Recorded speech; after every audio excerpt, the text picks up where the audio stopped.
Clara ema anno, monoton deus c'hoaon, hag studierez lenegez galek.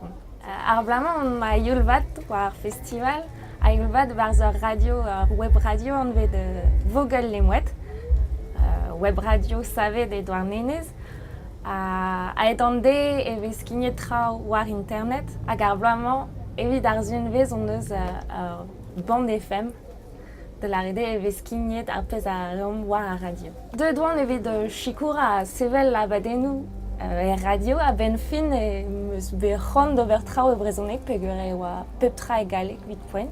A neuze meus kiniget d'ar strola sevel abadennoù e brezhoneg.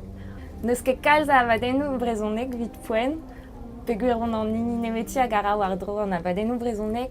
Klask a ran ober un atersatenn bemde, hag a bad etre pemzek tregont minuten, setu. Tro diver. Vit chilaou ar radio e c'hallit pe chilaou erger gant ur radio, pe war internet, pe war blasenn ar festival dindan ar chapout. Plijet eo an dud deus ar radio hag an dud all klevout brezhoneg war ar radio, a lare de vedin e vefe mat kenderel gant an drae.